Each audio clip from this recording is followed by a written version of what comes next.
11장 13절부터 24절의 말씀을 통해서 참 감람나무의 접붙임이라는 제목으로 하나님의 말씀을 함께 나누겠습니다. 지금 로마서는 사도 바울이 고린도라는 지역에서 이 로마 교회를 향하여 쓴 편지의 내용이죠. 여러분, 로마 교회가 어떻게 시작됐습니까? 우리가 로마서 처음 말씀 들어갈 때 이 배경을 제가 잠깐 설명을 드린 게 생각이 나는데, 로마 교회는 그러니까 초대교회가 시작되어졌을 때 그 초대교회에 성령이 임하게 되지요.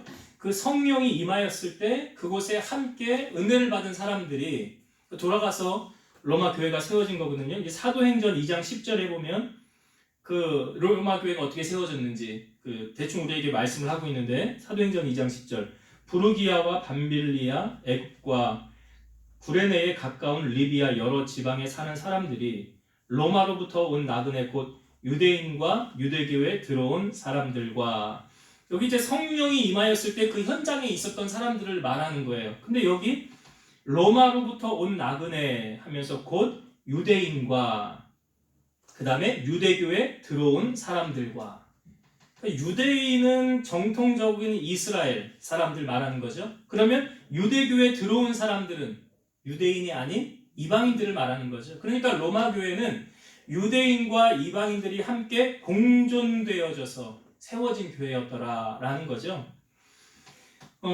그래서 로마 교회 구성 요인은 그래요. 그런데 그러니까 유대인하고 이방인하고 한 교회 안에 있지만 실질적인 기득권, 누가 더 힘이 셀까? 유대인이 힘이 더 셀까? 이방인이 힘이 더 셀까? 여러분, 이제 이 로마에 있었던, 우리가 그 사도행전에서도 나누었지만 그 글라우디오 황제, 그 로마의 네 번째 황제인데요, 49년에 이 크레스토스 소동이라 해서 이 유대인들 자꾸 시끄럽게 하니까 그 종교적인 이유로 유대인하고 크리스천하고 자꾸 분쟁이 일으키니까 이 글라우디오가 유대인들을 다 추방시키죠. 그래서 그때 브리스길라와 아길라도 거기서 추방되어 나와야 됐죠. 49년에 로마에 있던 유대인들이 약 한 4만에서 5만 명 정도로 추정을 해요. 근데 이 사람들이 자기들이 살던 그 터전을 다 놓고 그냥 나가야 됐어요. 쉽게 말해서 추방이에요, 추방.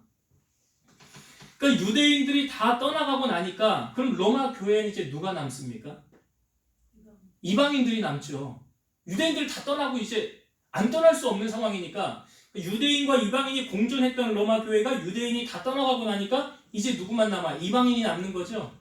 그러면 당연히 로마 교회 안에 이제 기득권의 세력은 누구겠습니까?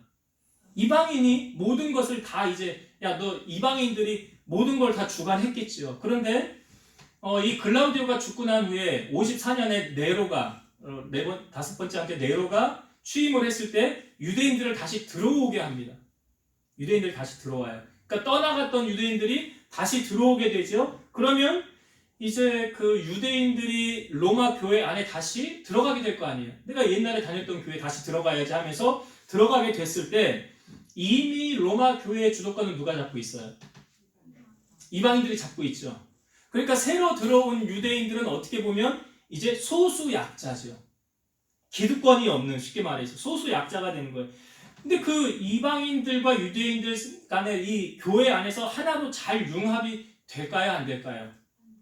잘 안 되죠. 왜냐하면 이제 우리가 말씀드렸지만 유대인들은 자기들이 선민이다, 우리는 아브라함의 후손이다, 하나님께 선택받은 백성은 우리다 하면 그런 우월주의와 그런 자기들만의 구원, 우리는 아브라함의 후손이고 할례를 다 행하고 율법을 지키는 우리가 정통 크리스찬이다, 이방인들은 아니다, 하나님이 그런 걸로 구원 얻게 하지 않는다 하면 이제 갈등 상황 속에서 이제 유대인의 약자가 되고 이방인이 강자가 된 거죠, 어떻게 보면. 근데 그 갈등 안에서 하나님은 교회 안에 서로 편 가르는 것을 원하지 않죠. 성령님 뭐라고 말합니까? 성령은 하나 되게 하신 것을 힘써 지키라라고 그랬어요.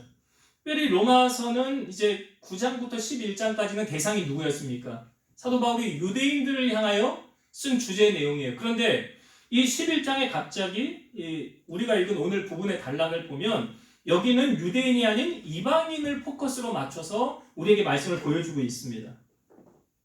그러니까 오늘 본문은 사실 누구에게 한 말이냐면 이방인들을 향하여 한 말이에요. 그러니까 우리가 지금 이런 배경을 좀 알고 말씀을 들으면 좀 더 쉽게 이해가 돼요. 지금 로마 교회의 주도권은 누구에게 있다고요? 이방인들이 잡고 있는 거예요. 그 이방인들을 향하여 지금 이제 바울이 이야기를 하는 거예요. 그러니까 주인 행세를 하는 이방인들, 이들을 향하여 사도 바울이 충고의 말을 지금 하고 있는 것입니다. 그러니까 이 대상은 사도 바울이 이방인들에게 하는데, 여러분 우리가 충고를 할 때 충고를 하기 전에 먼저 쌓아야 되는 게 있어요. 그러니까 생판 모르는 사람에게 충고가 가능합니까? 안 가능합니까? 불가능하죠. 그러니까 사도 바울이 지금 이방인들을 향하여 충고할 수 있는 이유가 무엇입니까? 13절과 14절 한번 다시 볼게요. 13절과 14절. 내가 이방인인 너희에게 말하노라. 사도 바울이 이방인들에게 말하는 거예요. 내가 이방인의 사도인 만큼 내 직분을 영광스럽게 여기노니 이는 혹 내 고륙을 아무쪼록 시기나게 하여 그들 중에서 얼마를 구원하려 함이라. 자, 여기 사도 바울 본인을 무슨 사도라고 표현하고 있어요? 13절에 이방인의 사도다라고 말하고 있어요. 내가 이방인의 사도라. 실질적으로 주님이 사도 바울을 만나서 인격적으로 변화시킨 시점이 다메섹이죠. 근데 다메섹에 아나니아라는 제자를 보낼 때 아나니아가 안 간다고 그랬어요. 근데 그때 주님이 아나니아에게 하셨던 말씀이 무엇입니까? 이 사람은 내 이름을 이방인과 임금들과 이스라엘 자손들에게 전하기 위하여 택한 나의 그릇이라. 그러니까 사도 바울을 주님이 부르신 가장 큰 목적은 무엇입니까? 세계 열방의 주의 복음을 전하는, 유대인을 넘어서 이방인들에게 복음을 전하기 위해. 그러니까 이방인의 사도라고 말하는 게 사도 바울이 당연하죠. 그러니까 지금 이방인하고 사도 바울의 관계가 어떻습니까? 사도 바울은 사실은 유대인입니까? 이방인입니까? 유대인이에요. 그러니까 유대인인데 사도 바울은 사도, 하나님이 나를 부르셨을 때 나를 이방인의 사도로 부르셨다. 그러니까 이방인들 입장에서 사도 바울은 그들이 인정하는 사도로 인정을 하게 되는 거죠. 주님이 그렇게 세우셨으니까. 그러니까 이게 뭘 말하냐면 관계거든요. 그러니까 사도 바울하고 지금 이방인의 관계. 만약에 사도 바울이 유대인에게만 복음을 전하고 난 유대인의 사람이고 유대인의 사도야 라고 말했다고 한다면 이방인들이 사도 바울을 받아들일까요? 안 받아들일까요? 안 받아들였을 거예요. 그러니까 여러분, 충고를 함에 있어서 먼저 형성되어져야 되는 게 뭐냐면 관계라는 거죠. 관계. 사도 바울은 이방인들을 사랑하는 마음이 있습니까? 없습니까? 있죠. 얼마나 사랑했습니까? 어떻게 하냐면 내가 하나님에게서 떠나버린다 할지라도, 버림받는다 할지라도 너희를 구원하기를 나는 원하노라. 간절한 그런 마음이 사도 바울에게 있었어요. 여러분, 충고를 할 때 이런 진실한 바른 마음이 없는 상태에서 충고를 하면 갈등이 생기게 되어져 있고 등을 찌게 된다는 겁니다. 잠언 9장 7절과 8절 보면 거만한 자를 징계하는 자는 도리어 능력을 받고 악인을 책망하는 자는 도리어 흠이 잡히느니라. 거만한 자를 책망하지 말라. 그가 너를 미워할까 두려우니라. 지혜 있는 자를 책망하라. 그가 너를 사랑하리라. 그러니까 사도 바울이 이방인들을 향한 그 사랑의 마음이 베이스에 깔려 있으니까 이방인들이 사도 바울의 말을 수용하는 거잖아요. 그 관계를 알기 때문에 그러는 거예요. 그러니까 예수님도 제자들하고 이 3년 동고동락 하면서 공생애를 하면서 뭐가 형성이 된 겁니까? 관계가 형성이 된 거예요. 관계가. 제가 이제 좀 잘 듣는 이찬수 목사님, 분당 우리 교회 목사님 설교를 가끔 듣는데 이런 얘기를 하더라고요. 개척 초기에 그분은 이제 청소년 사역만 했어요.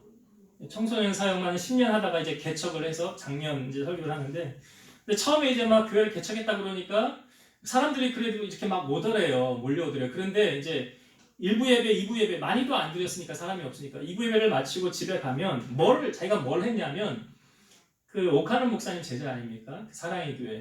그 사랑의 교회 홈페이지를 들어가서 그 설교를 이렇게 오카는 목사님 설교를 본다고 해요. 그 설교를 보면서 그냥 눈물이 흐르더래요. 그렇게 눈물이 흐르더래요. 왜 이찬수 목사님이 오카는 목사님 설교를 보면서 왜 눈물이 날까요? 왜 눈물이 날까요? 그리운 거죠. 관계가 형성되어진 거예요. 나하고 생판 아무도 일면식도 없는 사람이 그냥 뭐 설교하는데 등대기 눈물이 납니까? 안 나지요.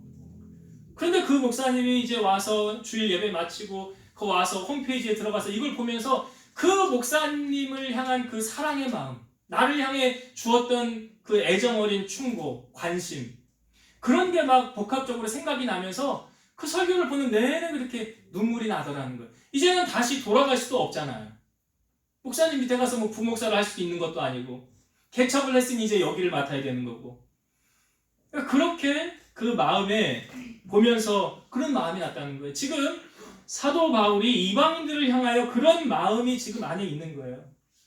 베이스가 깔려 있는 거예요. 그래서 우리 목회를 하면서도 목사님하고 성도들과의 관계도 어떤 거래의 관계가 아니라 어떤 사랑의 관계로 이루어져야 된다는 거죠. 예수님이 12제자 가운데 특별히 가룟 유다를 제외한 10명하고는 이런 사랑의 관계잖아요. 근데 가룟 유다하고는 어떻게 보면 거래의 관계, 거래의 관계. 사로 가룟 유다는 예수님을 이용하려고 하고 돈괴를 맡아서 훔쳐가려고만 하는 그런 게 성경에 보여지잖아요. 그러니까 우리가 신앙생활함에 있어서 이런 관계가 참 중요하다. 그러니까 그런 관계 속에서 바울이 지금 이방인을 향하여 내가 이방인의 사도 아니냐? 그런 사랑의 마음을 가지고 너희에게 말하노라 이렇게 말하는 거예요. 그래서 하나님께서 지금 너희들을 통해서 사실은 유대인을 구원하기 위한 하나님의 계획이 너희 안에 있는 것을 모르느냐? 14절의 그 내용이에요. 그게. 이는 혹 내 고륙을 아무쪼록 시기나게 하여, 내 고륙이라는 것은 사도 바울이 유대인이잖아요. 그러니까 유대인들을 시기나게 해서 그들을 구원하게 하기 위한 하나님의 계획이 너희를 통해서 이루어진 것을 모르느냐. 그러니까 이 말을 지금 왜 하는가, 이 뒷부분을 설명하려고 그러는 거예요. 너희들 이방인 너희 구원받은 거, 이제 그건 가장 기본적인 것을 이야기를 통해서 하나님이 너희를 왜 구원해 주셨는지 아느냐, 그 목적. 그걸 이제 설명을 하거든요. 자, 여기 16절의 말씀을 한번 다시 볼게요. 16절. 제사하는 처음 익은 곡식가루가 거룩한 즉 떡덩이도 그러하고 뿌리가 거룩한 즉 가지도 그러하니라. 이게 이제 이 앞부분에 있는 내용, 뒷부분에 있는 내용하고 비유적인 표현인데 사실 일맥상통한 뜻이거든요. 그러니까 처음 익은 곡식 가루가 거룩하니까 그 가루를 통해서 만드는 떡덩이가 거룩하다는 거고, 나무의 뿌리가 거룩하니까 가지도 거룩하다는 거거든요. 그러니까 이게 앞에 있는 처음 익은 곡식가루, 이건 민수기에 있는 말씀을 인용해서 한 말인데, 제가 민수기 15장 19절에서 21절 읽어볼게요. 그 땅의 양식을 먹을 때에, 그러니까 민수기서는 아직 약속의 땅 가나안에 들어가기 전이에요. 그러니까 그 땅의 양식이라는 건 가나안 땅의 양식을 먹을 때 이걸 말하는 거예요.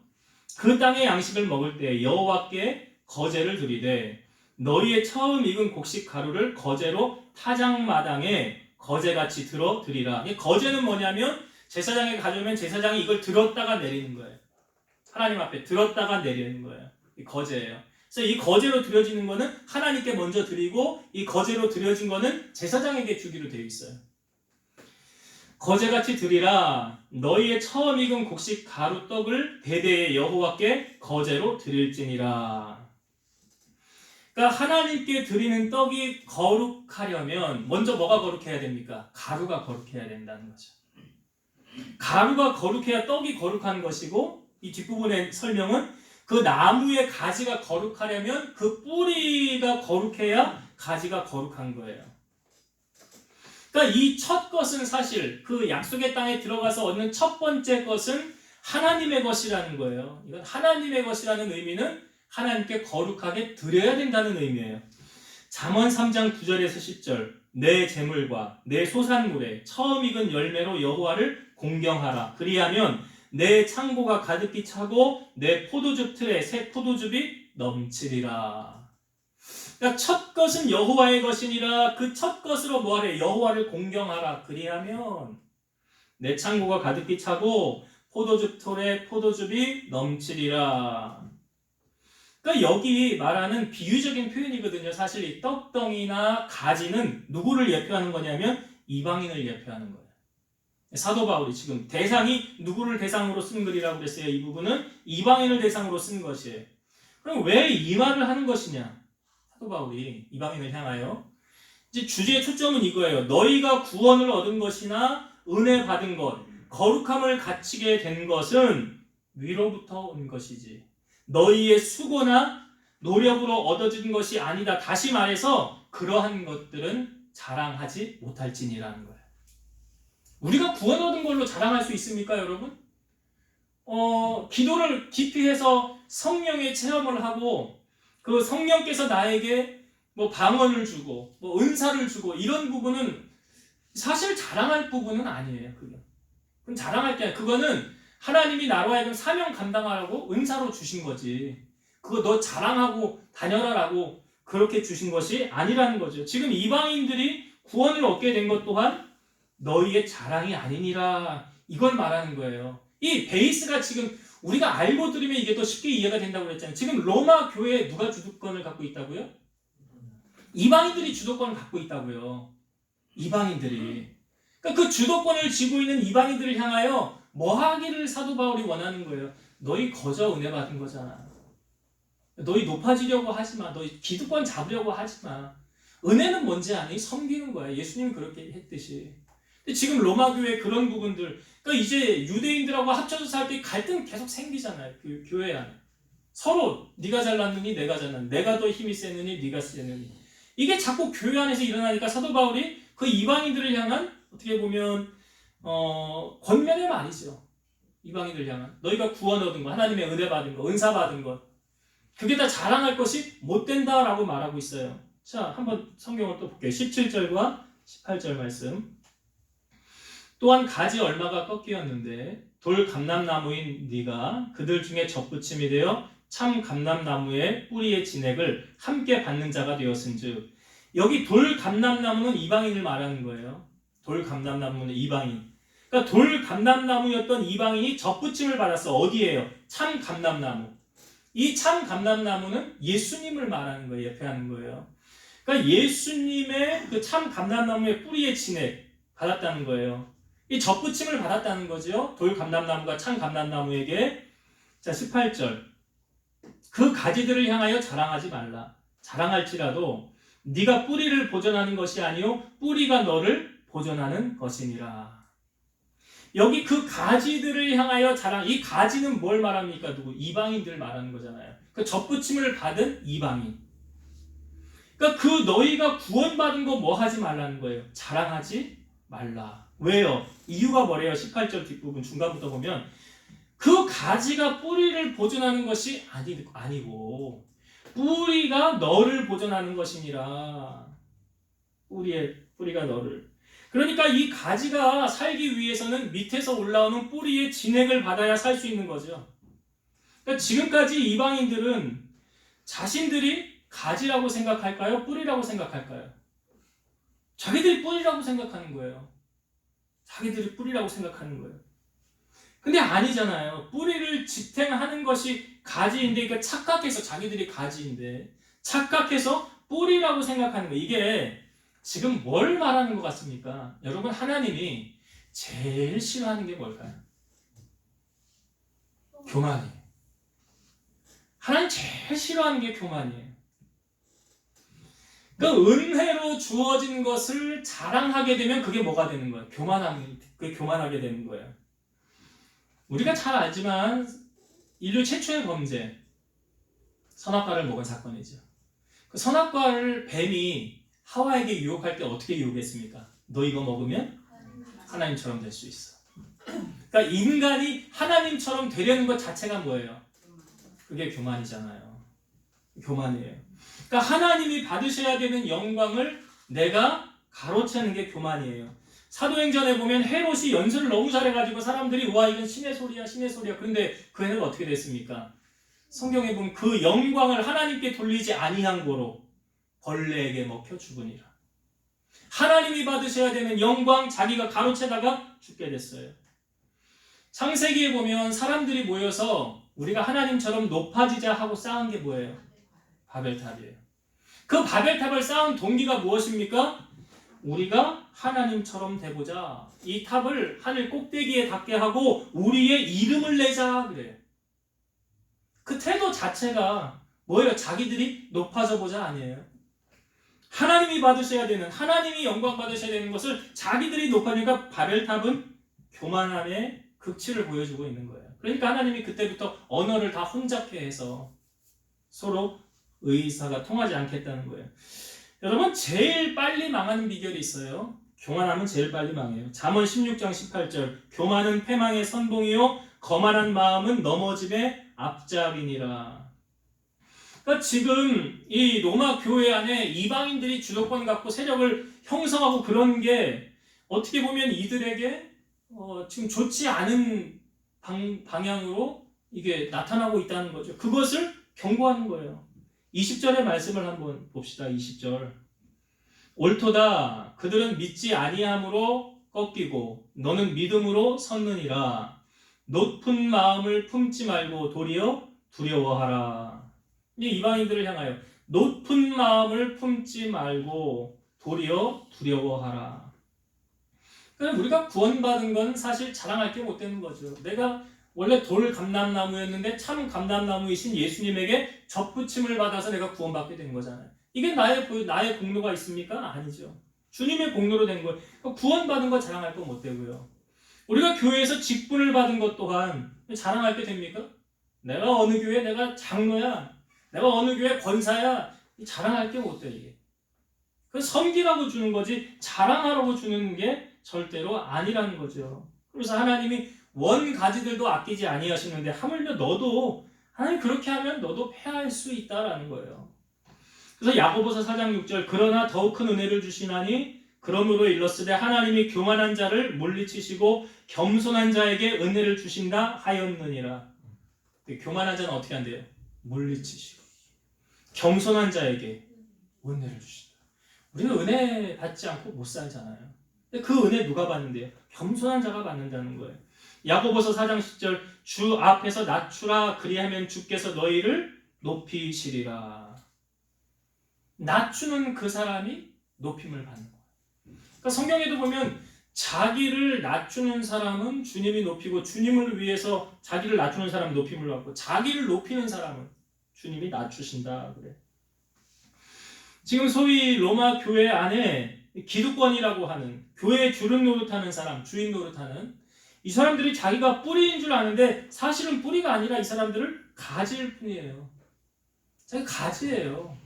아무 공로 없는 나를 구원해 주신 주님의 그 은혜로 내가 지금 여기까지 왔다. 근데 어느 순간 그 은혜를 상실해 버리는 거죠. 놓쳐버리는 거죠.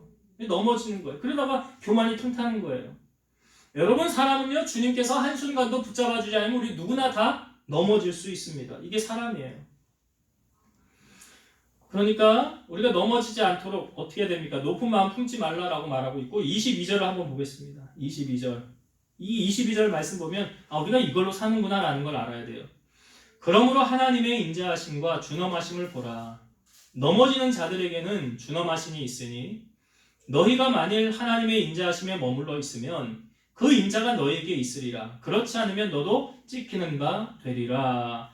여기 잘 보시면 너희가 만일 하나님의 인자하심에 머물러 있으면 그 인자가 너희에게 있으리라. 하나님의 인자하심에 머물러 있으면 그런데 여기 그 인자하심이 떠나 있으면 넘어지게 된다는 거죠. 넘어지게 된다. 우리가 은혜 받지 않고 살 수 있는가? 살 수 없어요. 주님의 인자하심이 내게 머물러 있는가? 이게 주를 인정하며 살고 있는 거예요. 내가 지금 이 모든 것을 주님의 주권을 인정하고 있는가? 이게 주님의 인자하심이 내게 거하는 것을 우리가 점검해 볼 수 있는 거예요. 그래서 너의 길을 여호와께 맡기라 그러지. 맡기라. 그리하면 그가 이루신다. 여러분 우리가 하나님께 버림받지 않으려면 항상 겸손하고 두렵고 떨림으로 주님 앞에 나아가야 된다. 그래서 우리 마음 가운데 항상 저는 경외함을 잃어서는 안 된다. 하나님 앞에. 노아도 여호와를 경외했죠. 아브라함도 경외했죠. 고난당한 자의 대명사 욥도 여호와를 경외했다라는 거예요. 그러니까 하나님을 경외하는 사람의 특징이 무엇입니까? 겸손해요. 그 영광을 인정하고 이 모든 되어지는 것이 하나님 은혜로 되어진 것이다 라는 것을 인정하며 나아가는, 절대 타락하지 않습니다. 넘어지지 않습니다. 하나님을 경외하는 사람, 그 마음을 지금 사도 바울이 이방인들에게 갖기를 원한다는 거예요. 그 마음을 품어라 라고 말하면서 이제 그 접붙임의 비유를 우리에게 보여주고 있는 거거든요. 그러니까 여러분, 우리가 이 구원받은 것도 하나님의 은혜죠. 이 구원을 접붙임이라고 표현하고 있는데 이 접붙이실 능력이 누구에게 있습니까? 오늘 하나님께 있다고 그래요. 23절의 말씀을 봅니다. 그들도 믿지 아니하는데 머무르지 아니하면 접붙임을 받으리니 이는 그들을 접붙이실 능력이 하나님께 있음이라. 그들을 접붙이실 능력이 하나님께 있으니까, 그러니까 돌 감람나무였던 이 사람을 좋은 감람나무로 변화시킬 수 있는 것, 누구만 하실 수 있는 거예요? 하나님만 하실 수 있는 거예요. 여러분, 사람이 사람 변화시킬 수 없다고 그랬잖아요. 사람이 사람 내가 내 뱃속에서 나온 내 자식도 내 마음대로 됩니까? 안 되잖아요. 잘. 자식 농사 그래서 어렵다고 그러는 거잖아요.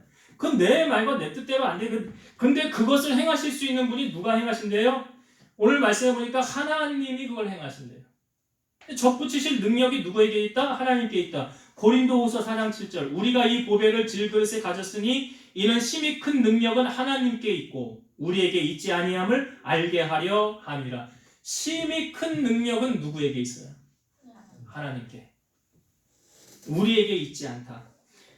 역대하 16장 9절, 여호와의 눈은 온 땅을 두루 감찰하사 전심으로 자기에게 향하는 자들을 위하여 능력을 베푸시나니. 누가 하나님의 능력을 받는다고 합니까? 전심으로 하나님께 마음을 향하는 사람, 그를 향하여 능력을 베풀어 주신다. 오늘 말씀에 보면 이제 돌 감람나무였던 그 사람이 좋은 감람나무로 접붙임을 받으면 이 사람의 삶은 이제 어떻게 될까요? 변화되어져야 된다는 거예요. 여러분, 우리가 예수님을 믿고도 변화되지 않으면 예수님 제대로 못 믿는 거예요. 제대로 믿어야 되는 거예요. 그러니까 말과 행실, 삶과 행동이 예수님을 믿기 전과 예수님을 믿기 후의 사람으로 달라져야 돼요. 이렇게 바뀌어져야 베드로전서 4장 11절, 만일 누가 말하려면 하나님의 말씀을 하는 것 같이 하고 누가 봉사하려면 하나님이 공급하시는 힘으로 하는 것 같이 하라.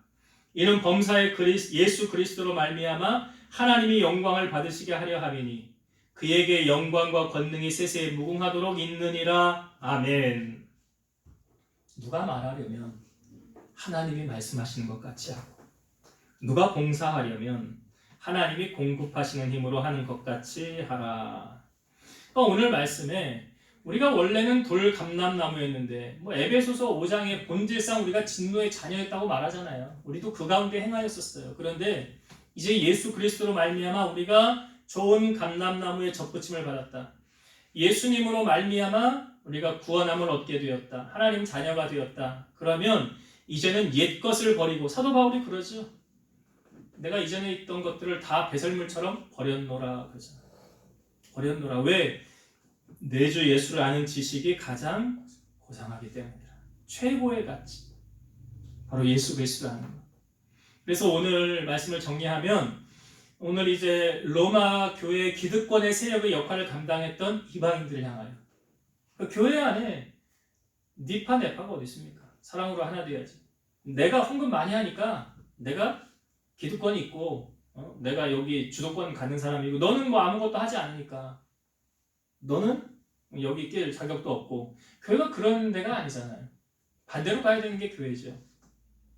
지금 로마 교회 안에 이방인들이 주도권을 잡고 나아가는 이 부분들을 이제 경고의 말을 하는 거죠. 하나님이 원가지들도 아끼지 않았는데 하물며 너희들이야 하면서 무엇을 갖추길 원하는 거예요? 높은 마음을 품지 말고. 내가 은혜로 구원받은 거 아니냐. 그러니 주님 앞에 겸손해지고 낮아지고 하나님의 영광을 인정하고, 또한 이제 함께 들어온 유대인들을 서로 인정하고 안아주고 품어주고 사랑 안에서 하나가 되어지는 그런 모습의 교회 되어지기를 소망하면서 이 사도 바울이 이제 이방인들을 향하여 한 말입니다. 오늘 이 말씀이 우리에게 또 적용되어질 때 우리도 원래 돌 감람나무였는데 우리가 예수님으로 말미암아 참 감람나무에 그 뿌리의 진액을 주님께서 우리에게 주시는 그 능력을 우리가 오늘 받고 사는 거 아닙니까? 근데 내 자랑이 사실은 될 게 아무것도 없다는 거죠. 우리가 구원받은 것이나 은혜받은 것이나 거저 얻은 거니까 항상 우리가 겸손한 마음 유지하고 하나님을 두려운 마음으로 잘 섬기셔서 마지막까지 변질되지 마시고 하나님만을 높이고 영광 돌리고 살아가는 우리 성도님들 다 되시기를 주의 이름으로 축원드립니다. 네. 기도하시겠습니다. 살아계셔서 역사하시는 하나님 감사합니다. 로마 교회 안에 그 이방인들이 그 추방당하는 일이 있었습니다. 그러나 다시 나중에 복귀되어졌을 때 교회 안에 혼란스럽고 갈등 상황에 놓여져 있었습니다. 바울은 그걸 경계해서 이방인들을 향하여 너희가 구원 얻은 거 하나님의 은혜 아니었느냐, 거저받은 것 아니었느냐 하면서 높은 마음을 품지 말고 서로 기득권의 세력이 되려고 하지 말고 낮아져서 겸손하여 섬기는 자가 되라고 하셨습니다. 접붙이실 능력이 하나님께 있사오니 우리가 오늘 이 능력을 취하여서 하나님 주신 사명 잘 감당하게 하시고 말하려면 하나님 말씀하는 것처럼 봉사하려면 하나님이 주신 힘으로 봉사하는 것처럼 내 삶을 통해서 오직 예수 그리스도만을 높이며 살아갈 수 있는 우리 성도들 되게 하시고 삶 속에 하나님이 함께 하시고 도우시고 내 길을 인도하시고 항상 나와 함께 하시는 것을 그래서 나의 삶을 통하여 하나님께만 영광 올려드리는 우리 복된 성도들이 되게 하여 주옵소서. 이제는 우리를 모든 죄악 가운데서 구속하신 예수 그리스도의 은혜와 하나님의 사랑하심과 성령님의 내주 교통 인도 역사 충만케 하심이 사랑하는 성도들 머리 위에 저들의 가정 위에 이 재단과 나라와 민족 위에 이제로부터 영원토록 함께 있을지어다. 아멘.